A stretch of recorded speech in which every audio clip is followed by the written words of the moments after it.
This ain't your family. Black. We all family. What's good, cousin? Welcome back to Black at the Movies, the podcast, episode 2. I'm your host, Ashanti, or your fairy squad mother, if you're nasty. And today, we're here with...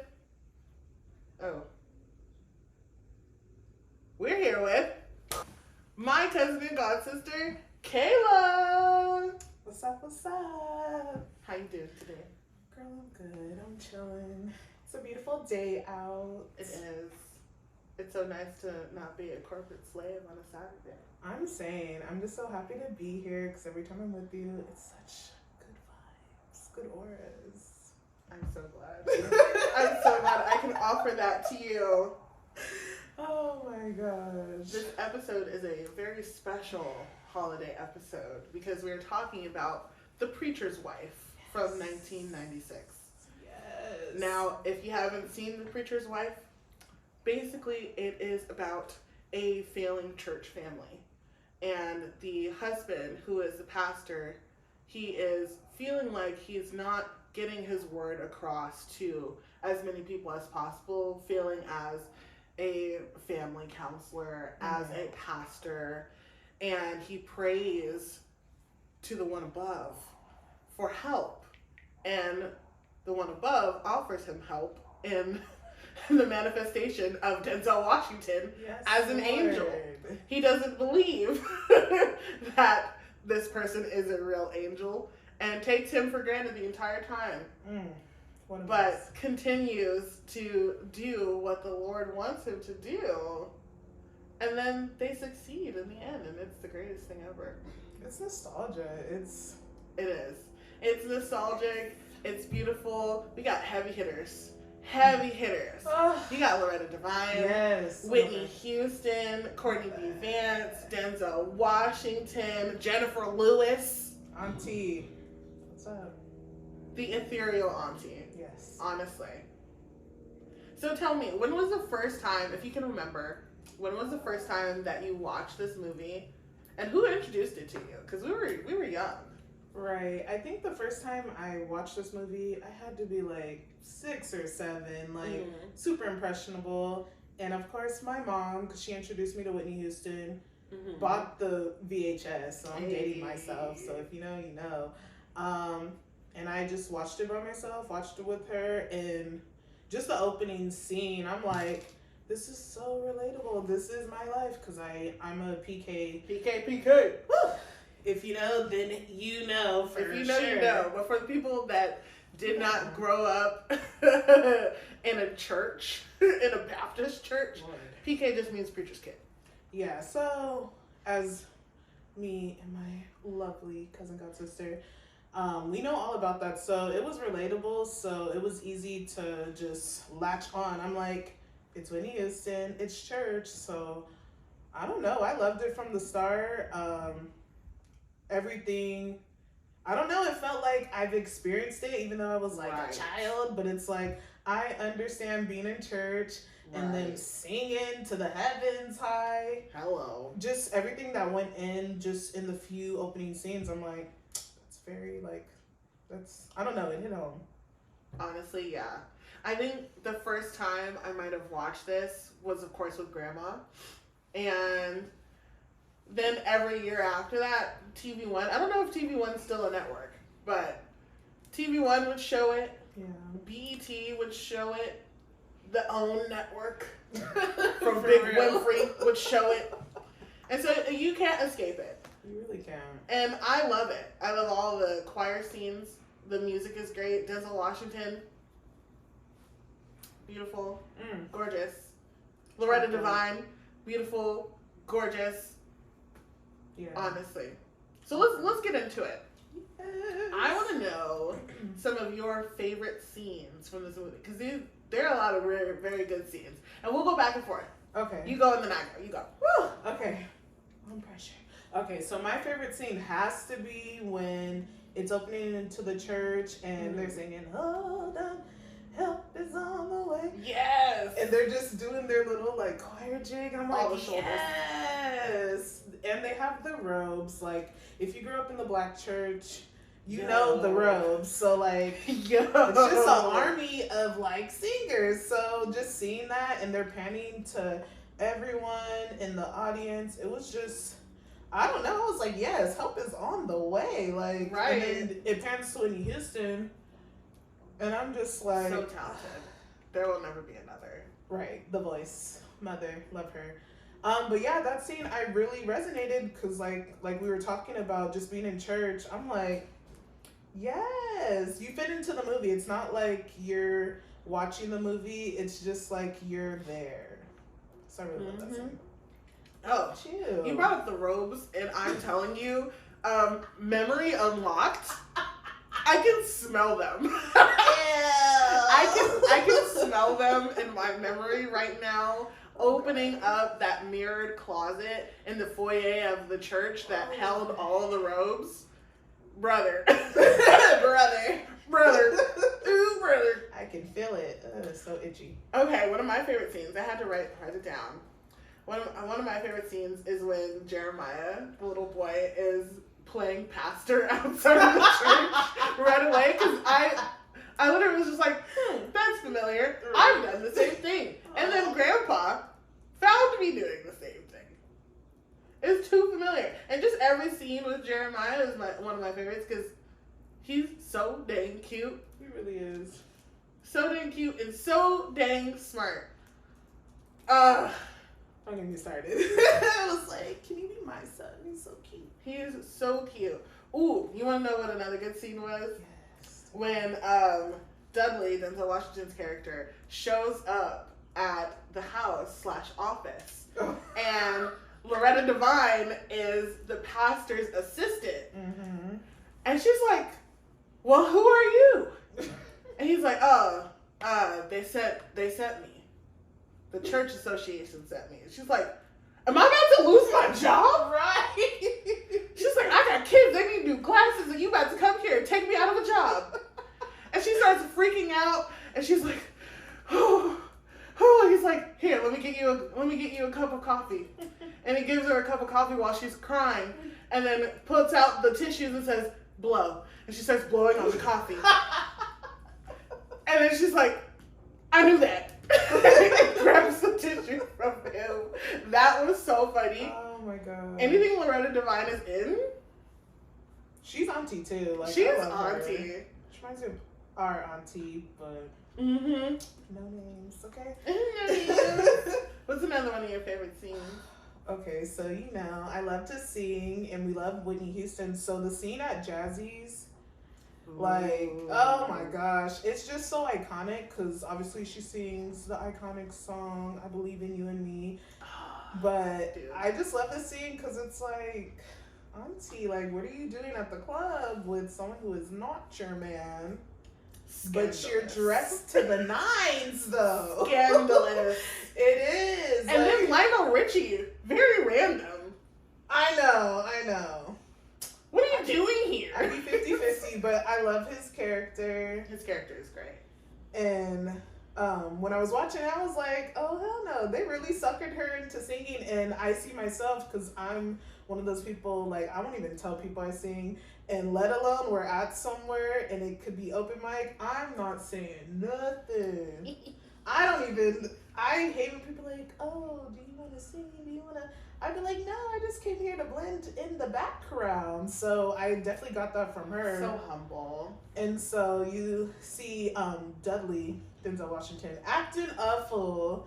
Just straight fool, like, yes, he's there to assist her, but it was vibes of like trying to low-key be her man, and you're not her man. Honestly, yeah. Yeah, so within that scene, she gets suckered into singing, and so it's so funny and smooth how Lionel Richie does it, his character. He's like, oh, do you still know that song? And B, it's like, how dare you know the key I sing it in? So you can just whip it out, but I like that. So he goes up, and he convinces her, and I didn't realize till now, like being an adult, he's clapping so awkwardly, and it's like, Yeah, he is. why are you even doing that? That's I already agreed to do it it for you. It would be different if you're just smiling, like you can do it, like you're mouthing it, but the fact that you're you're like, he was well, excited. Listen, he was. Listen, Dudley, as he said in the beginning of the film, when he is in the car with Reverend Biggs, he was like, I was cut down in my prime. He probably didn't even get to experience being engaged to a woman, let alone being around them that much. And you know what? It makes me think, because I was watching this while I was under the influence. And I was thinking, I'm just like, man, I would love to know the background of Dudley's character. I want to know his origin story. What happened to him while he was alive on Earth? And why did he die so soon? I'm just shook at the point. I didn't realize, like, I knew he was an angel, but I just felt like as a kid, he was like manufactured to be a fine angel. I didn't realize, like, okay, he left Earth way too soon, and I know they drop it, but now I'm just like, mind blown. I know, mind blowing. Like, I want to know. I want to know. But you know what? What's interesting? I don't think we'll ever get like a backstory for this specifically, because this film was actually based on the bishop's wife from 1947. Right. So I don't think that they thought all that through, the original writers. Right. But I mean, if they need help, you're the one. Call a girl. Call a girl. If they need help, I would like to offer it. I think I have one more favorite scene. Let me see. Okay. No, you know what? That was the club scene as well. That one was great. That one was so great. Oh, no, wait. I have another one. When Dudley goes to visit George Hamilton in his home That was one the night before, on Christmas Eve, to like spook him. To stand on business. To spook him into letting Reverend Biggs just have the church. Because why? You bought the mortgage just so you could levy it. He's an opportunist. Yeah, and it's like, you didn't even tell him you bought the mortgage, so he's thinking, oh, you asked him to, you know, agree to this plan that he's planning with his properties. But then you ain't gonna tell the man who you want to be like the front person that you bought the mortgage. That's slime stuff. It is. I don't like it. And you know, of course, this villain isn't like super fleshed out. Yeah. So he's a little cartoon villainy because we don't really know why he's doing what he's doing. Besides, like, I want to. Right. There's no like background, but I appreciate him being there. I do too. I appreciate him being there. Okay, so we're gonna move on. We got our favorite scenes. Yes. We are gonna go to some trivia. Ooh, girl. We're gonna go to some trivia. Okay. The first question is, how much was Whitney paid to appear in this movie? Well, it's 96, so. And this is like after The Bodyguard, so. I want to, like, million, maybe? I don't know what the amount, but I know, I feel in my spirits, like. Go for it. Give me a number. 2 million? 2 million? Is that your final answer? Yeah, because I don't know. Close. 10 million. What? $10 Mother was million. eating. She was offered $10 million to take up this role. But. So here's the thing. Okay. She didn't want to play this character. Because she's like, I don't want to dress like a housewife. She's like, I don't want to dress like a housewife. I don't relate to a middle class first wife of a pastor. I don't want to do it. And Denzel Washington had originally wanted someone else to be the actress for this. And then he realized that Whitney would be best for the role. And so he asked her. She turned it down. And then he continued to bug her and ask her about it for a year. Oh, so you gonna bug me for a year? For a year. Until she was like, all right, fine. I'll do it. That's crazy because, like, if you followed Whitney, just a little sidebar, like, she's from the church, so I mean, that's just me. I would think, like, oh, this is easy. Like, right. I get to sing and do my thing, and I'm in environment. Hello? Yeah. Crazy. Isn't that crazy? And you know what? With the $10 million, she was the third highest paid actress in 1996 because of that. So who else like was offered the role though? I'm curious now. You know, the fancy woman who played the grandma in Princess Diaries. No way. Yeah. No way. Yeah. How would that even look? I don't know. I'm sorry. Her and then also Julia Roberts, Eat, Pray, Love. But like, I feel like the character would have to sing. Right. Which is why they realized Whitney that would be best for the role. All right. Next question. We're only gonna do 2. Okay. This one is a true or false. You ready? Okay. Okay. Give it to me. I'm excited. Melissa McCarthy was supposed to be in this film. True or false? False. Is that your final answer? Yeah. It's true. Melissa. The comedian? Yes. Now let me tell you why. Okay. Okay. The director is Penny Marshall. Mm-hmm. And she recently relayed a story to the Archive of American Television where she asked one of the extras to leave during the filming part in the interior church scenes because they were wearing yellow. And the robes were yellow. Oh. And she didn't want anyone to outshine the church choir. But ironically enough, the sweater was provided by the production wardrobe assistants. But then she later found out, like years and years later through a friend of hers, that the extra that she kicked out was actually future comedian and actress Melissa McCarthy. That is wild. I know. That is so wild to me. Like, I don't know. I guess, okay, I'm blickety black. But to me, I feel like this is a black holiday movie. Yeah. So that's why I couldn't see it. Like, of course, an extra, but I didn't even think an extra because the church was predominantly black. Uh-huh. Okay. All right. Isn't that interesting? Yeah. I thought I knew this movie, but, like, obviously, being with you, you always do your research. And I'm like, oh, I just learned, like, some new stuff. That's the autism, baby. That is the autism. I am hyper fixating on movies. I love it. The only reason why this podcast exists. I love it. Oh, yeah, this movie is definitely, for us at least, a staple for Christmas time. And I think as far as black movies are concerned during Christmas time, we don't have a lot. I hope we will. Yeah. Sooner down the line, more people will be able to do this. I'm waiting for like a Christmas romance comedy. And not cheesy, because like... Not cheesy. Something good, like with Yahya Abdul-Mateen.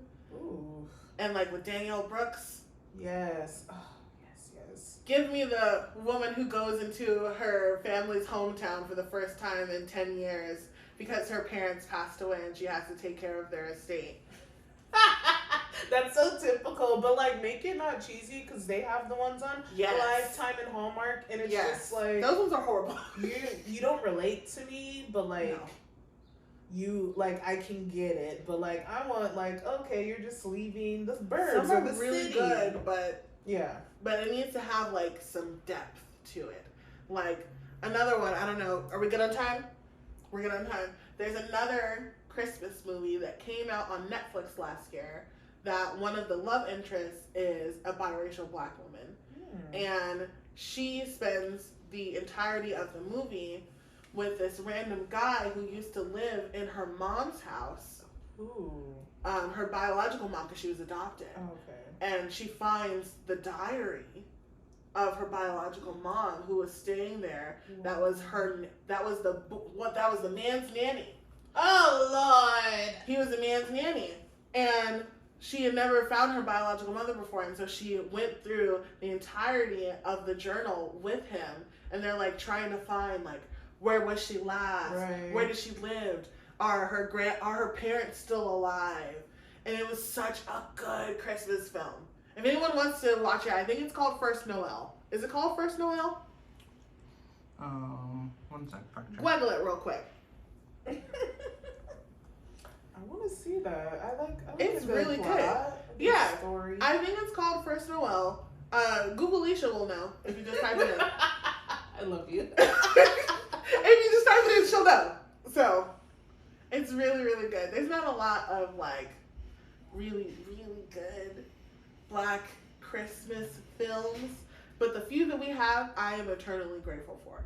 And watch them every year. Every year. Anytime through the year religiously, because... Oh, and Netflix, I'm going to get that ass. Because they keep taking off This Christmas with Loretta Devine off of Netflix during Christmas time, but then decide to put it up in the summer. That's another one. That's another one we share. That is another one we share. I remember going to the movie theater to watch that. Was in teenage angst. I was like in middle school, brother. In teenage angst, okay. Back when we didn't know that Chris Brown was a bad person. Yeah, I'm gonna pray for him or Let's go save back him to those something. times. Let's go back to those times. I didn't like him, but I liked him. But can we quick circle back? Like, so we talk about the music, but really, if you're someone who enjoys a singer and the mic is on, like, I was just studying, every time Whitney sang in the movie, it's so intentional, it's so pure, it's just, you feel the words, and that just goes to show her conviction and just her as a top tier artist. Like, even in the club, that's my favorite scene, because, like, it makes you feel what love feels like, what makes you feel like you're there. Man. Like she's singing to you directly, like she's in love with you, which I'll take it. Right. Look, I'd date Whitney Houston. I love her. I'll be at her feet. Like, R.I.P. brother. R.I.P. Well, thank you for sitting here and talking about this movie with me. I know it was a nostalgia hit you like a Mack truck. It really did. I'm gonna watch it again today. Honestly, it's gonna be on a couple times, just in the background. I love it. I love it. And that Joy to the World, baby. They played it on Coast 103.5. I was lit.